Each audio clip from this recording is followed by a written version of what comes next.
നമ്മുടെ കർത്താവും നമ്മുടെ ദൈവവും നമ്മുടെ രക്ഷകനുമായ യേശുക്രിസ്തുവിൻ്റെ നിസ്തുല്യ നാമത്തിൽ ഏവർക്കും സ്നേഹവന്ദനം. പ്രിയ സഹോദരി സഹോദരന്മാരെ, നമ്മുടെ ദൈവം കോപിക്കുമോ? ദൈവത്തെപ്പറ്റി സാധാരണ നമുക്കറിയാവുന്നത് ദൈവം സ്നേഹമാകുന്നു എന്നാണ്. ദൈവം മനസ്സലിവുള്ള പിതാവാണ്, കരുണാമയനാണ്. നാം കണ്ണുനീർ തൂകുമ്പോൾ നമ്മുടെ കണ്ണുനീർ തുടയ്ക്കുന്നവനാണ്. പെറ്റതള്ളയേക്കാൾ ഉറ്റ സ്നേഹിക്കുന്നവനാണ്. ഈ ദൈവം എന്തിനാണ് കോപിക്കുന്നത്?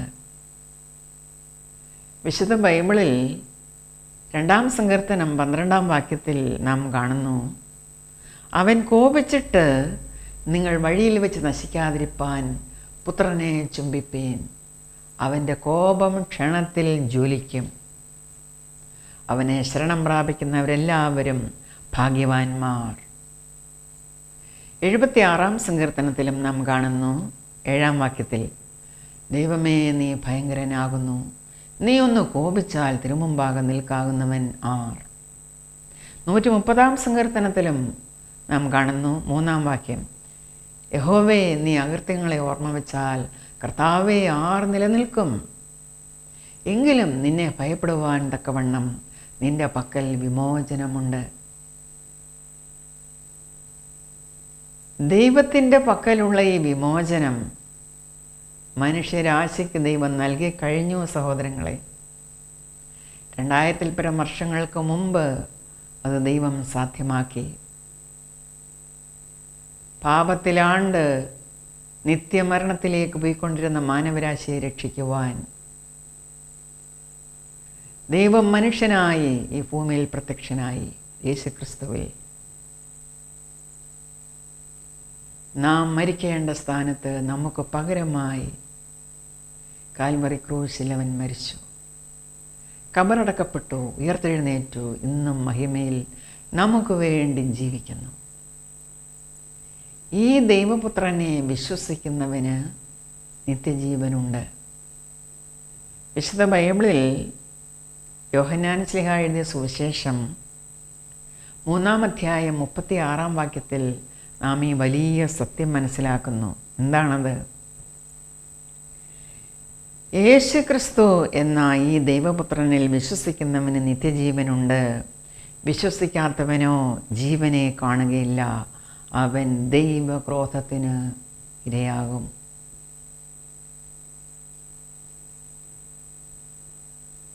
ഇത് സാധാരണ മനുഷ്യരെ സംബന്ധിച്ചിടത്തോളം ഒരു ഫിയർ ബേസ്ഡ് ടോക്കാണ്.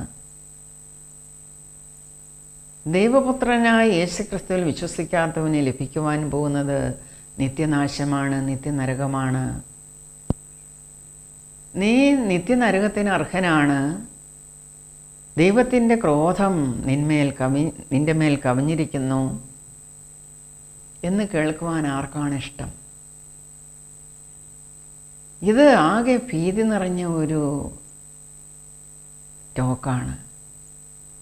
ഇത് മുമ്പേ ഞാൻ പറഞ്ഞതുപോലെയുള്ള ലവ് ബേസ്ഡ് ടോക്കല്ല. പക്ഷേ റിയാലിറ്റി എന്താണ്? റിയാലിറ്റി ബേസ്ഡ് ടോക്ക് എന്താണ്? ദൈവത്തെപ്പറ്റി നമുക്കറിയാവുന്നത്, ദൈവം സ്നേഹവാനായിരിക്കുമ്പോൾ തന്നെ ദൈവം ക്രോധപൂർണനുമാണ്.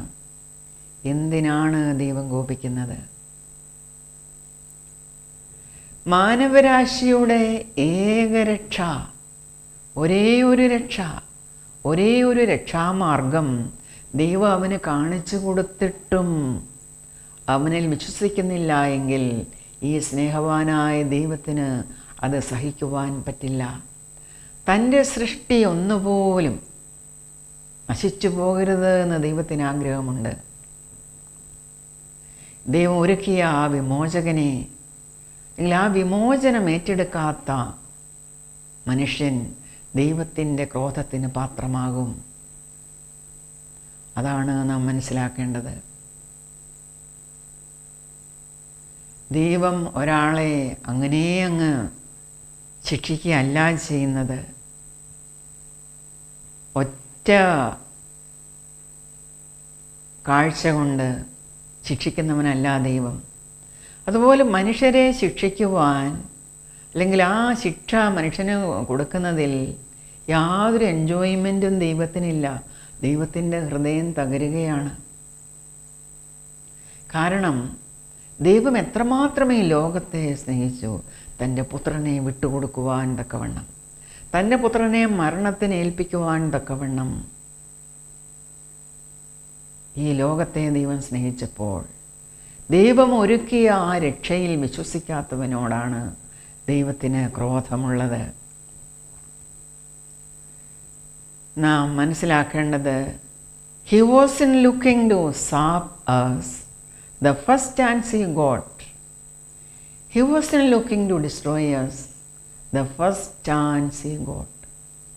എത്രയോ പ്രാവശ്യം വാണിംഗ് തരുന്നു നമുക്ക്, എത്രയോ പ്രാവശ്യം സ്നേഹത്തോടെ നമ്മോട് പറയുന്നു, മകനെ മകളെ മടങ്ങി വരിക, പാപത്തിൽ നിന്ന് മടങ്ങി വരിക, ടേൺ ബാക്ക്, നിത്യജീവൻ നീ പ്രാപിക്കുക, നിന്നെ ഞാൻ സ്നേഹിക്കുന്നു, നീ എൻ്റെ സൃഷ്ടിയാണ്, എൻ്റെ സാദൃശ്യത്തിലും എൻ്റെ സ്വരൂപത്തിലുമാണ് ഞാൻ നിന്നെ സൃഷ്ടിച്ചിരുന്നത്.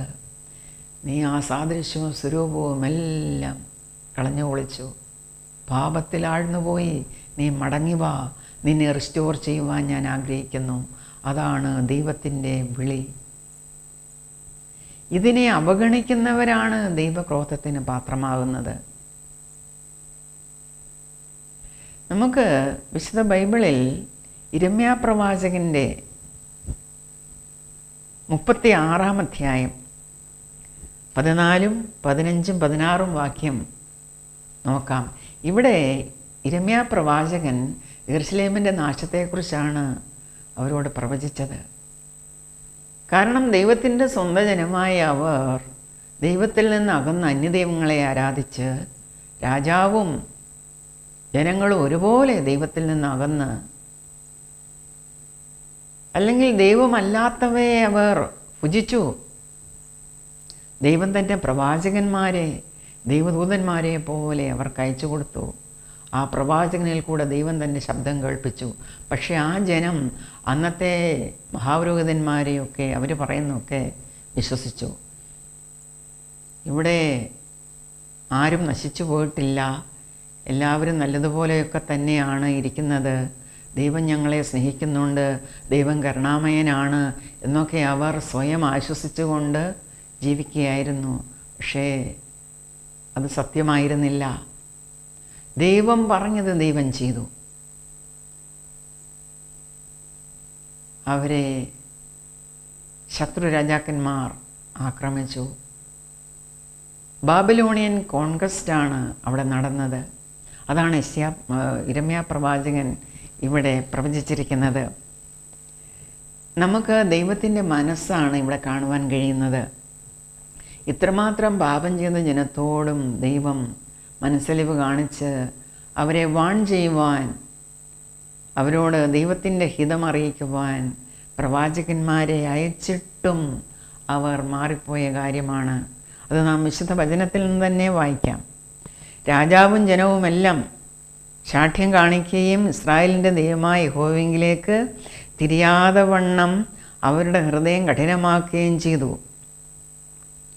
പുരോഹിതന്മാരിൽ പ്രധാനികളൊക്കെയും ജനവും ജാതികളുടെ സകല മ്ലേച്ഛതകളെയും പോലെ വളരെ അകൃത്യം ചെയ്തു. യെരുശലേമിൽ യഹോവ വിശുദ്ധീകരിച്ച അവൻ്റെ ആലയത്തെ അശുദ്ധമാക്കി. അവരുടെ പിതാക്കന്മാരുടെ ദൈവമായ യഹോവയ്ക്ക് തൻ്റെ ജനത്തോടും തൻ്റെ നിവാസത്തോടും സഹതാപം തോന്നിയിട്ട് അവൻ ജാഗ്രതയോടെ തൻ്റെ പ്രവാചകന്മാരെ അവരുടെ അടുക്കൽ അയച്ചു. അവരോ ദൈവത്തിൻ്റെ പ്രവാചകന്മാരെ പരിഹസിച്ച് അവരുടെ ദൈവത്തിൻ്റെ വാക്കുകളെ നിരസിച്ച് ഉപശാന്തി ഇല്ലാതാകും വണ്ണം യഹോവയുടെ കോപം തൻ്റെ ജനത്തിന് നേരെ ഉജ്ജ്വലിക്കുവോളം അവൻ്റെ പ്രവാചകന്മാരെ നിന്ദിച്ചു കളഞ്ഞു. അതുകൊണ്ട് അവൻ കൽദയരുടെ രാജാവിനെ അവരുടെ നേരെ വരുത്തി. അവൻ അവരുടെ യൗവനക്കാരെ അവരുടെ വിശുദ്ധ മന്ദിരമായ ആലയത്തിൽ വെച്ച് വാൾ കൊണ്ട് കൊന്നു. അവൻ യൗവനക്കാരനെയോ കന്യകയെയോ വൃദ്ധനെയോ കിഴവനെയോ ആദരിക്കാതെ അവരെയൊക്കെയും അവൻ്റെ കയ്യിൽ ഏൽപ്പിച്ചു കൊടുത്തു. ദേവാലയത്തിലെ ചെറിയതും വലുതുമായ ഉപകരണങ്ങളൊക്കെയും യഹോവയുടെ ആലയത്തിലെ ഭണ്ഡാരവും രാജാവിൻ്റെയും അവൻ്റെ പ്രഭുക്കന്മാരുടെയും ഭണ്ഡാരങ്ങളുമെല്ലാം ആ രാജാവ് ബാബിലോണിലേക്ക് കൊണ്ടുപോയി. അവർ ദേവാലയം ചുട്ടു, യെരുശലേമിൻ്റെ മതിൽ ഇടിച്ചു കളഞ്ഞു, അതിലെ അരമനകളെല്ലാം തീക്കിരയാക്കി, അതിലെ മനോഹര സാധനങ്ങളൊക്കെ നശിപ്പിച്ചു കളഞ്ഞു. വാളിനാൽ വീഴാതെ ശിക്ഷിച്ചവരെ അവർ ബാബേലിലേക്ക് കൊണ്ടുപോയി. പ്രവാസികളായി ആ ജനത്തെ വിട്ടുകളഞ്ഞു. ദൈവം തൻ്റെ ക്രോധം ഇവിടെ നിവർത്തിക്കുന്നതാണ് കാണുന്നത്. ആദ്യം അവരോട് സഹതാപം തോന്നിയിട്ട്, ആ ജനത്തോടും അവരുടെ നിവാസത്തോടും സഹതാപം തോന്നിയിട്ട് അവരെ നല്ല വഴിക്ക് തിരിക്കുവാൻ, ദൈവത്തിൻ്റെ വാക്ക് അവരോട് പറയുവാൻ പ്രവാചകന്മാരെ അയച്ചു. പ്രവാചകന്മാരെ അവർ നിരസിച്ചു കളഞ്ഞു, നിന്ദിച്ചു കളഞ്ഞു, പരിഹസിച്ചു എന്നാണ് നാം ഇവിടെ വായിച്ചത്. ഒടുവിൽ ദൈവത്തിൻ്റെ ക്രോധം അവരുടെ മേൽ വന്നു.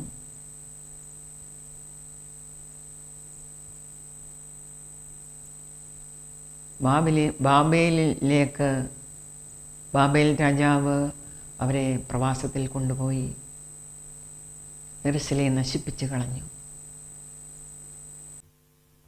നാം ഇഷ്ടപ്പെട്ടാലും ഇല്ലെങ്കിലും എല്ലാവർക്കും മെരുങ്ങുന്നവനല്ല ദൈവം. The Lord is in shame. He is in safe. ദൈവത്തിൻ്റെ ക്രോധം എങ്ങനെയാണ് ഒരു പട്ടണത്തെ മുഴുവനായും ഭൂമിയുടെ പരപ്പിൽ നിന്ന് നിർമൂലമാക്കിയത് എന്ന് നിനവേ പട്ടണത്തിന് പറ്റിയ നാശത്തിൽ നിന്ന് നമുക്ക് ഗ്രഹിക്കാവുന്നത്രേ. ഈ നിനവേ പട്ടണം പ്രാചീന അസീറിയൻ സാമ്രാജ്യത്തിൻ്റെ തലസ്ഥാനമായിരുന്നു. വളരെ സമ്പൽ സമൃദ്ധമായിരുന്ന ആ പട്ടണത്തിന് ചുറ്റും 13 കിലോമീറ്റർ ചുറ്റളവിൽ 100 അടി ഉയരത്തിലുള്ള വൻമതിലുണ്ടായിരുന്നു. 3 രഥങ്ങൾക്ക് ഒരേ സമയം ആ മതിലിൻ്റെ മുകളിലൂടെ സഞ്ചരിക്കാമായിരുന്നു.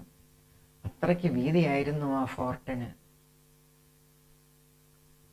തങ്ങൾ പിടിച്ചടക്കിയ പ്രദേശങ്ങളിലെ മൃഗങ്ങളെയും മനുഷ്യരെയും വളരെ നിഷ്ഠൂരമായി നിഷ്കരുണമായി വധിക്കുന്ന ഒരു സ്വഭാവം ഈ നിനവയിലെ സൈന്യത്തിനുണ്ടായിരുന്നു. അവർ അതിൽ കുപ്രസിദ്ധരായിരുന്നു. ഈ നിനവയ്ക്ക് വിരോധമായി നാഹൂം പ്രവാചകനിലൂടെ ദൈവം എന്താണ് പറഞ്ഞിരിക്കുന്നതെന്ന് നമുക്ക് നോക്കാം. Chapter 1 versus 2-8. നിനവയെക്കുറിച്ചുള്ള പ്രവാചകം.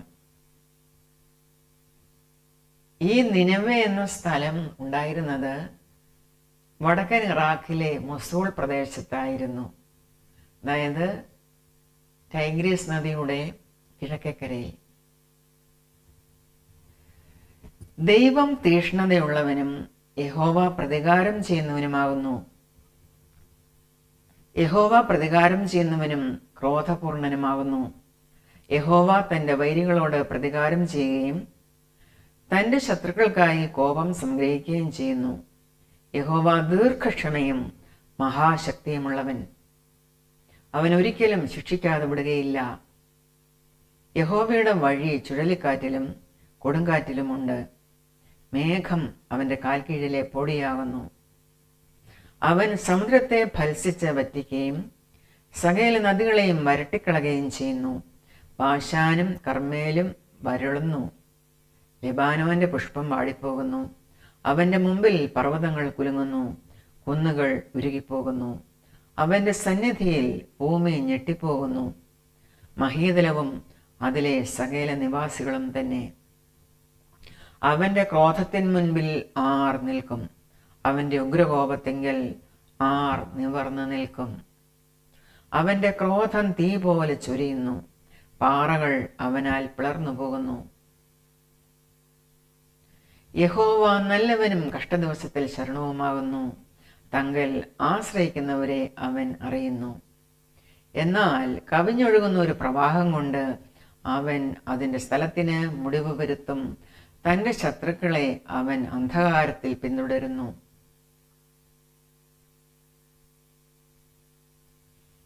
യഹോവയുടെ ക്രോധത്തെ പറ്റിയാണ് ഇവിടെ പറഞ്ഞിരിക്കുന്നത്. ക്രോധപൂർണനായ ഈ ദൈവം, വേഴ്സ് 7 പറഞ്ഞിരിക്കുന്നു, യഹോവ നല്ലവനും കഷ്ടദിവസത്തിൽ ശരണവുമാകുന്നു, തങ്കൽ ആശ്രയിക്കുന്നവരെ അവൻ അറിയുന്നു. യഹോവയോട് മത്സരിക്കുന്നവരെ, യഹോവയ്ക്ക് വിരോധമായി തിന്മ പ്രവർത്തിക്കുന്നവരെയാണ് അവൻ തൻ്റെ ക്രോധത്തിൽ ശിക്ഷിക്കുന്നത്. ഈ പട്ടണത്തിന് വിരോധമായി ദൈവകോപം വരുന്നു എന്ന് നഹൂം പ്രവാചകൻ പ്രവചിച്ചപ്പോൾ അവിടുത്തെ ജനം അത് പുച്ഛിച്ചു തള്ളി. ഇതിലൊരു കഥയുമില്ല, സില്ലിയായി അതവർക്ക് തോന്നി. എന്നാൽ എന്താണ് പിന്നീട് സംഭവിച്ചത്? BC 612 3 രാജ്യങ്ങൾ ചേർന്ന് അവരെ ആക്രമിച്ചു, നശിപ്പിച്ചു, നിർമൂലമാക്കി. God's wrath had swallowed up an entire civilization.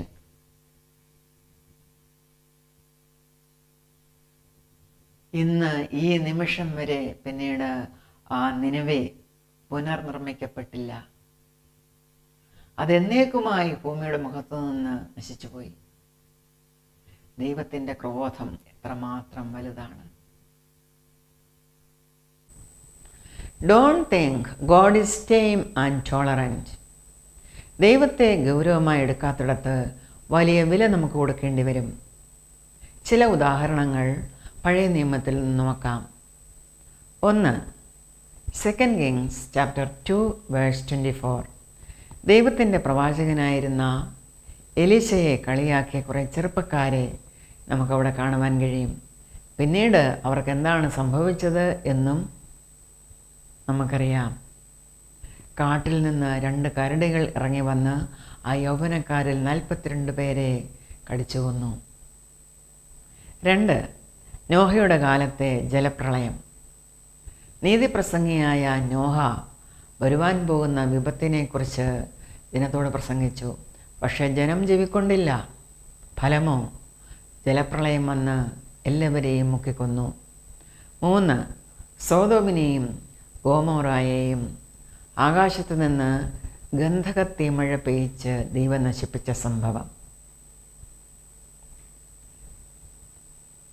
4 ഈജിപ്തിലെ ഫറവോൻ്റെ മേലും അവൻ്റെ ജനത്തിന്മേലും ദൈവം 10 ബാധകൾ അയച്ച ആ സംഭവം. 5 തൻ്റെ ജനത്തെ പിന്തുടർന്ന ഫറവോനെയും അവൻ്റെ സൈന്യത്തെയും ദൈവം ചെങ്കടലിൽ തള്ളിയിട്ട് മുക്കിക്കൊന്ന ആ സംഭവം. 6 തൻ്റെ സ്വന്തം ജനതയായ ഇസ്രായേലിൻ്റെ പാപങ്ങൾ നിമിത്തം അവരെ ശിക്ഷിച്ചത്. അവരുടെ ദേശത്ത് ദൈവം ക്ഷാമം വരുത്തി, അവരുടെ ഇടയിൽ മഹാമാരി അയച്ചു, ആലിപ്പഴവും തീക്കനലും അയച്ച് അവരുടെ കൃഷിയെല്ലാം നശിപ്പിച്ചു. ശത്രുരാജ്യങ്ങൾ അവരെ ആക്രമിക്കുവാനും അവരെ ബന്ദികളാക്കി ശത്രുരാജ്യത്തേക്ക് കൊണ്ടുപോകുവാനും ഇടവരുത്തി. ഇങ്ങനെ പല സംഭവങ്ങളും ദൈവക്രോധത്തെക്കുറിച്ച് നമുക്ക് മനസ്സിലാക്കുവാൻ കഴിയും. അവരുടെ പാപനിമിത്തമാണ് ദൈവക്രോധം അവരുടെ മേൽ വന്നത്. ദൈവം പലപ്പോഴും അവരെ പിന്തിരിപ്പിക്കുവാൻ ശ്രമിച്ചു, പ്രവാചകന്മാരെ അയച്ചു. അപ്പോഴൊന്നും അവർ പിന്തിരിഞ്ഞില്ല. തന്നിമിത്തമാണ് ദൈവക്രോധം അവരുടെ മേൽ വന്നത്. പലരും ചിന്തിക്കും, പഴയ നിയമ പുസ്തകത്തിൽ നാം കോപിക്കുന്ന ഒരു ദൈവത്തെയാണ് കാണുന്നത്, എന്നാൽ പുതിയ നിയമത്തിൽ സ്നേഹവാനായ ഒരു ദൈവത്തെയാണ് കാണുന്നത് എന്ന്. പക്ഷേ അത് തെറ്റായ ഒരു വൈരുദ്ധ്യമാണ്. That's a false contrast. ദൈവം മാറാത്തവനാണ്. God doesn't change. ദൈവത്തിൻ്റെ സ്നേഹം പുതിയ നിയമത്തിലെ പോലെ പഴയ നിയമത്തിലും റിയലായിരുന്നു. ദൈവകോപം പഴയ നിയമത്തിൽ എത്രമാത്രം റിയലായിരുന്നുവോ അതുപോലെ പുതിയ നിയമത്തിലും റിയലാണ്. ഇക്കാര്യം നിഷേധിക്കുന്നവർ ബൈബിൾ ശരിക്കും വായിച്ചിട്ടില്ല എന്നാണ് അർത്ഥം. നമുക്ക് ചില ഉദാഹരണങ്ങൾ നോക്കാം. അപ്പോസ്തല പ്രവൃത്തികൾ 5-ാം അധ്യായത്തിൽ അനന്യാസിൻ്റെയും സഫീറയുടെയും ആ ചരിത്രം. രണ്ടാമതായി കൊരിന്ത്യർക്കുള്ള പൗലോസ്ലീഹായുടെ 1-ാം ലേഖനത്തിൽ സഭയിലെ ചില ആളുകൾ കർത്താവിൻ്റെ തിരുശരീര രക്തങ്ങളുടെ അനുഭവം എന്ന ആ സാക്രമെൻറ്റിനെ ദുരുപയോഗം ചെയ്യുകയാൽ അവയോട് അനാദരവ് കാണിച്ചതിനാൽ പലരും രോഗികളായി, പലരും മരിച്ചുപോയ ആ സംഭവം. The Lord was judging dum. ഇത് നാം കാണുന്നത് 1 Corinthians chapter 11 verses 17-34. മൂന്നാമതായി അപ്പോസ്തല പ്രവൃത്തികൾ 12-ാം അധ്യായം 20 മുതൽ 23 വരെയുള്ള വാക്യങ്ങളിൽ ഹെരോദ രാജാവിന് സംഭവിച്ചത്. ഹെരോദ രാജാവിൻ്റെ മറ്റു പല പാപങ്ങൾക്കുപരിയായി ക്രിസ്തുവിശ്വാസികളെ അവൻ പീഡിപ്പിച്ചു.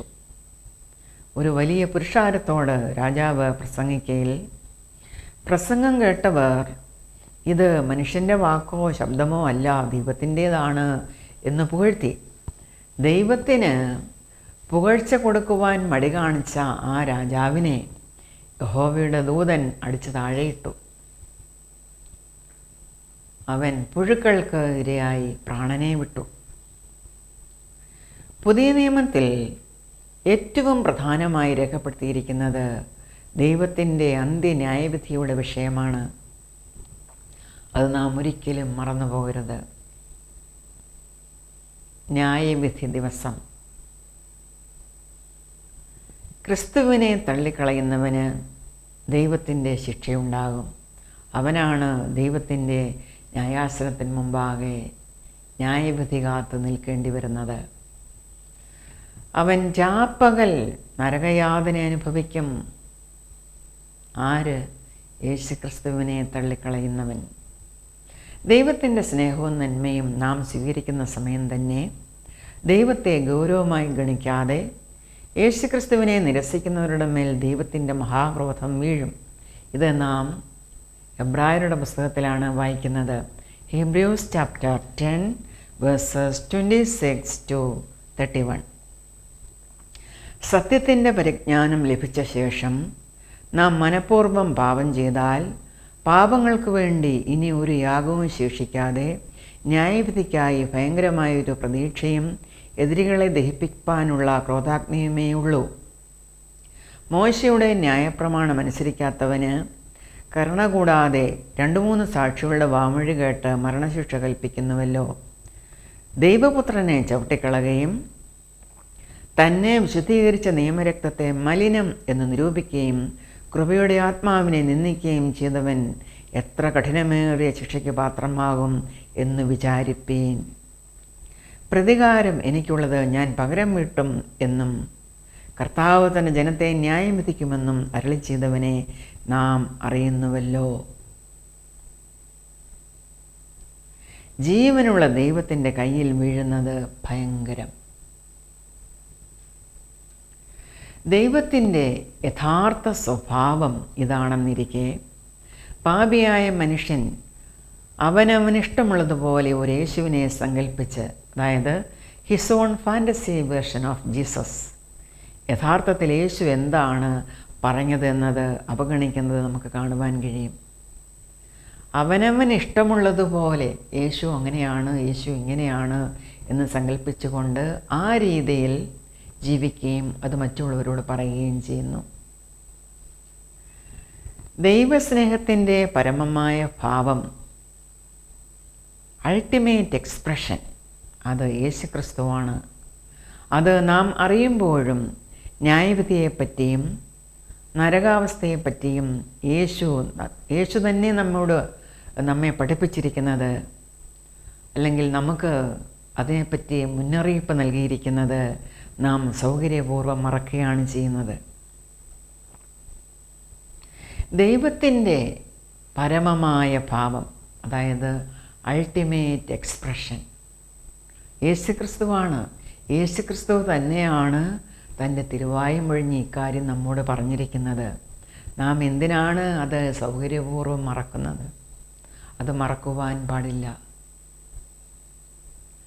കളയുടെ ഉപമയെപ്പറ്റി യേശു പറഞ്ഞു. പക്ഷേ ജനത്തിന് അതൊന്നുകൂടെ മനസ്സിലാക്കുവാൻ വേണ്ടി യേശുവിൻ്റെ അടുത്ത് എന്ന് ചോദിക്കുന്നത് നമുക്ക് വിശുദ്ധനായ മത്തായിയുടെ സുവിശേഷം 13-ാം അധ്യായത്തിൽ കാണുവാൻ കഴിയും. Saint Matthew chapter 13 versus 36 to 43.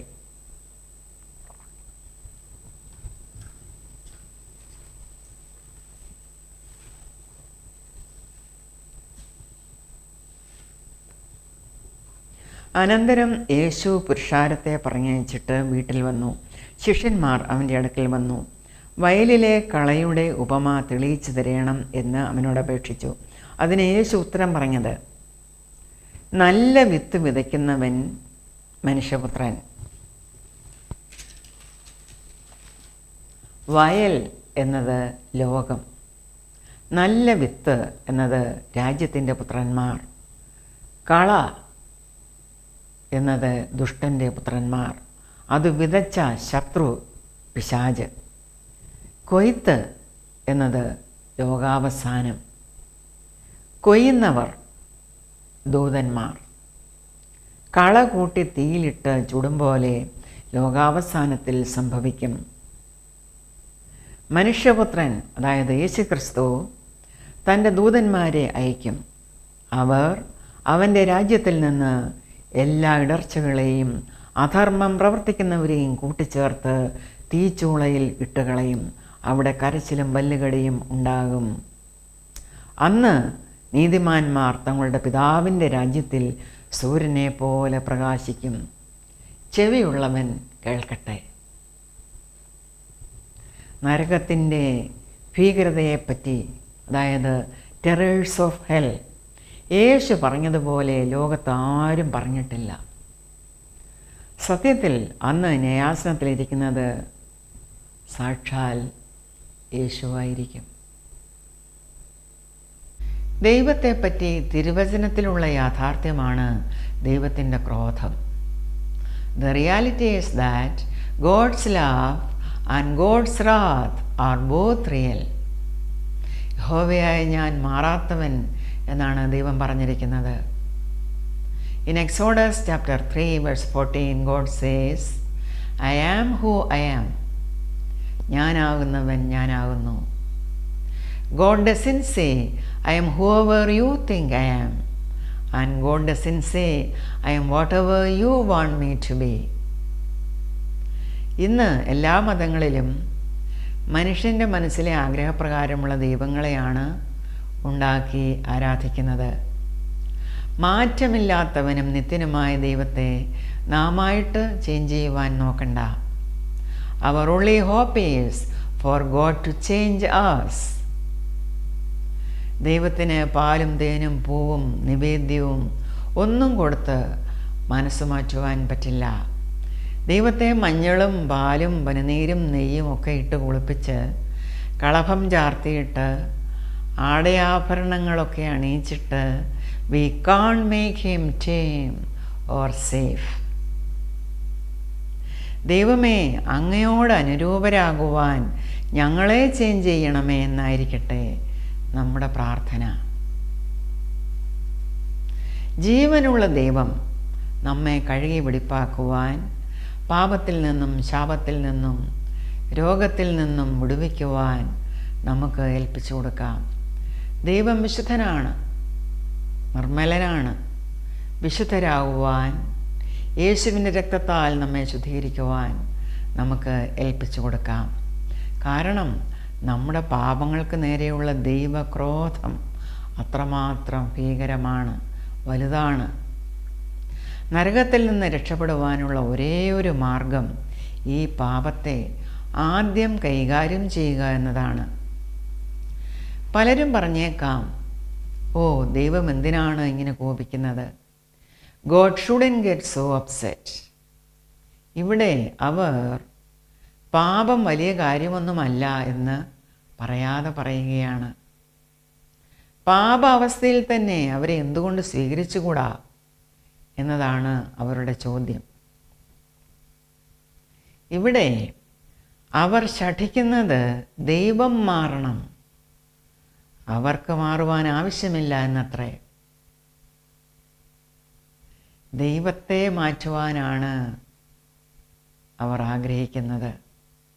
ദൈവക്രോധത്തിന് തക്കതായ കാരണമുണ്ട്. നമുക്ക് വേണ്ടി സ്വയയാഗമായി തീർന്ന ദൈവപുത്രൻ്റെ സ്നേഹത്തിൽ നിന്നും നാം വീണ്ടും വീണ്ടും നമ്മുടെ സ്വാർത്ഥ താല്പര്യങ്ങൾക്കായി പാപം ചെയ്യുവാൻ പോയതാണ് അതിനുള്ള കാരണം.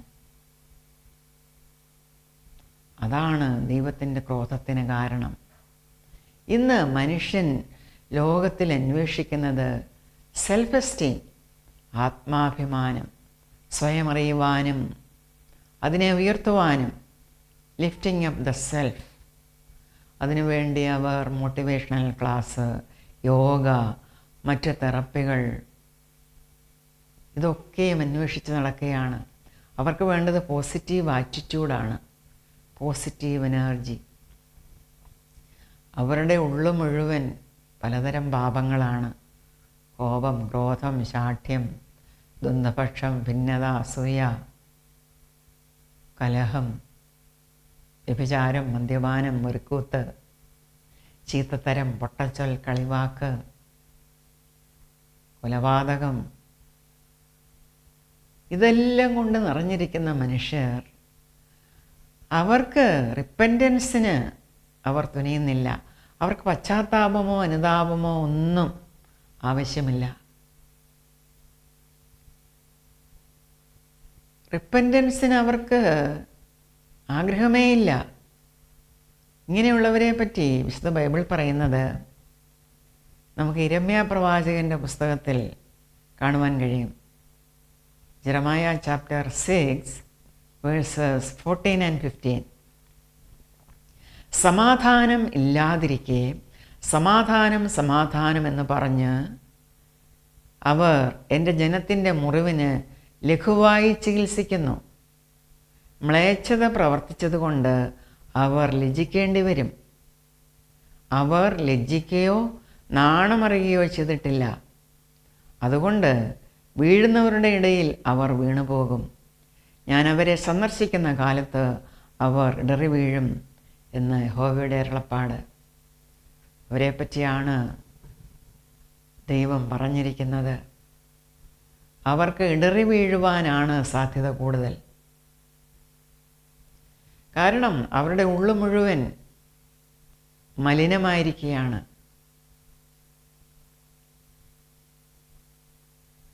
മലിനത നിറഞ്ഞ ഹൃദയവുമായി മനസ്സുമായി അവർ മോട്ടിവേഷണൽ ക്ലാസ്സിന് പോവുകയാണ്.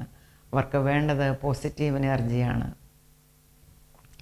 സ്വാഭിമാനം, self worth, personal value, self respect, ഇതൊക്കെയാണ് അവർ ആഗ്രഹിക്കുന്നത്. They are not ashamed of their loathsome conduct. They do not even know how to blush. അവർ ലജ്ജിക്കുകയോ നാണമറിയുകയോ ചെയ്തിട്ടില്ല.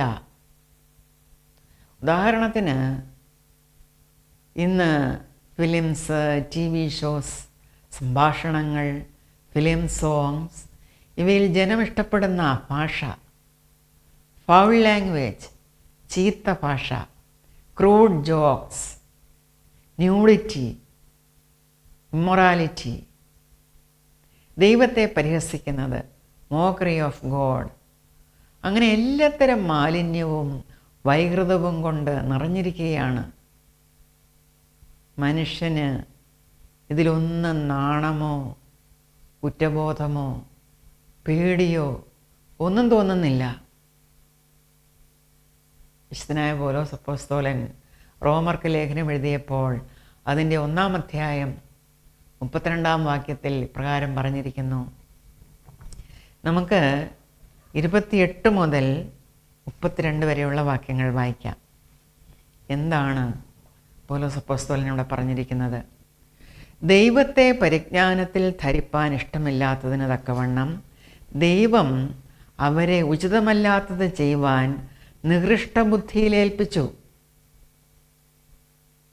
അവർ സകല അനീതിയും ദുഷ്ടതയും അത്യാഗ്രഹവും ദുർബുദ്ധി നിറഞ്ഞവർ, അസൂയ, കൊല, പിണക്കം, കപടം, ദുശീലം എന്നിവ തിങ്ങിയവർ, കുരളക്കാർ, ഏഷണിക്കാർ, ദൈവദ്വേഷികൾ, നിഷ്ഠൂരന്മാർ, ഗർവിഷ്ഠന്മാർ, ആത്മപ്രശംസക്കാർ, പുതുദോഷം സങ്കല്പിക്കുന്നവർ, മാതാപിതാക്കന്മാരെ അനുസരിക്കാത്തവർ, ബുദ്ധിഹീനർ, നിയമലംഘികൾ, വാത്സല്യമില്ലാത്തവർ, കനിവറ്റവർ, ഈ വക പ്രവർത്തിക്കുന്നവർ മരണയോഗ്യർ എന്നുള്ള ദൈവന്യായം അവർ അറിഞ്ഞിട്ടും അവയെ പ്രവർത്തിക്കുക മാത്രമല്ല, പ്രവർത്തിക്കുന്നവരിൽ പ്രസാദിക്കുകയും ചെയ്യുന്നു.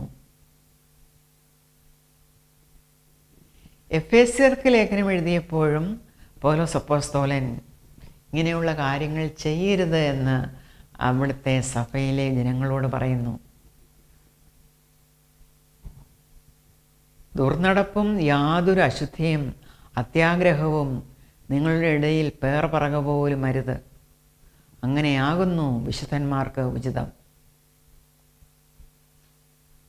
ഇന്ന് വിശുദ്ധിയില്ലല്ലോ. ശരീരവും മനസ്സും ആത്മാവുമെല്ലാം മലീമസമായിരിക്കുകയാണ്. കാരണം അവർ വെളിയിൽ നിന്ന് കേൾക്കുന്നതും കാണുന്നതുമെല്ലാം അതുതന്നെയാണ്. ചീത്തത്തരം, പൊട്ടച്ചൊൽ, കളിവാക്ക്, ഇങ്ങനെ ചേർച്ചയല്ലാത്തവ ഒന്നും അരുത്. സ്തോത്രമത്രേ വേണ്ടത്. ദുർനടപ്പുകാരൻ, അശുദ്ധൻ, വിഗ്രഹാരാധിയായ ദ്രവ്യാഗ്രഹി, ഇവർക്കാർക്കും ക്രിസ്തുവിൻ്റെയും ദൈവത്തിൻ്റെയും രാജ്യത്തിൽ അവകാശമില്ല എന്ന് നിങ്ങൾ അറിയുന്നുവല്ലോ. വ്യർത്ഥവാക്കുകളാൽ ആരും നിങ്ങളെ ചതിക്കരുത്. ഈ വക നിമിത്തമല്ലോ ദൈവകോപം അനുസരണം കെട്ടവരുടെ മേൽ വരുന്നു. ദൈവകോപം അല്ലെങ്കിൽ ദൈവത്തിൻ്റെ ക്രോധം മനുഷ്യരുടെ മേൽ വരുവാൻ കാരണം ഇതാണ്. പ്രിയ സഹോദരങ്ങളെ,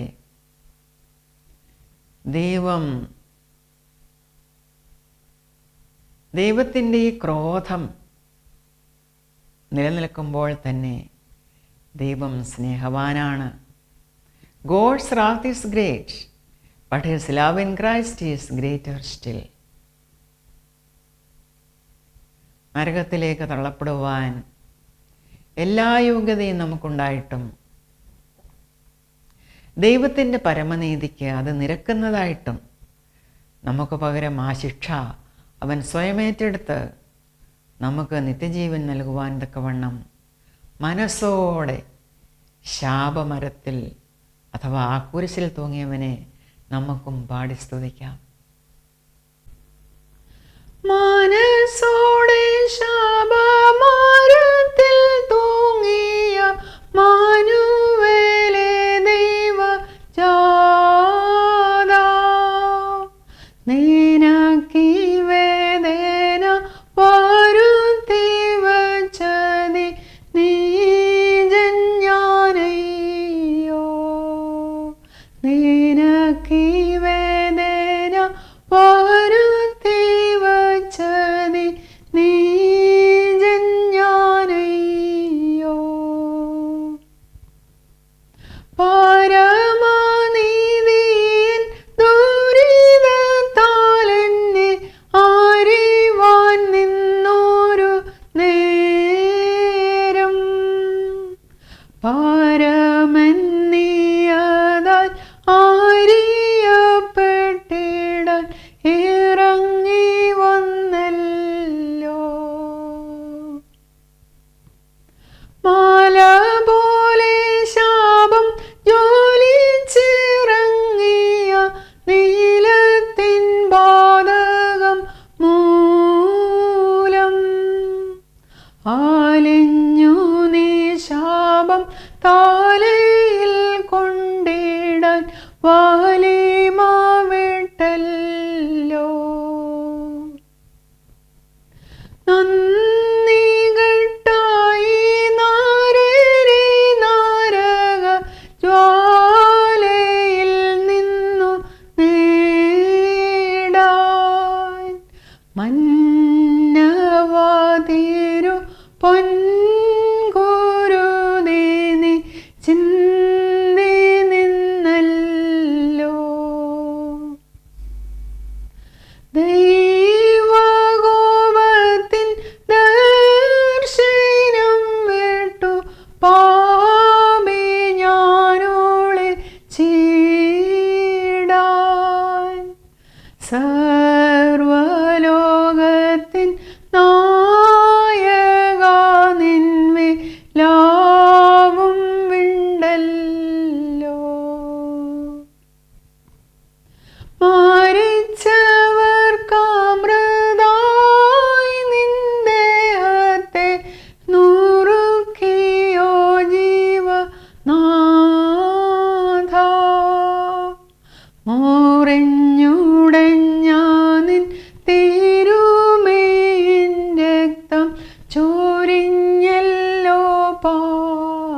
തിരുപ്രതിമേയ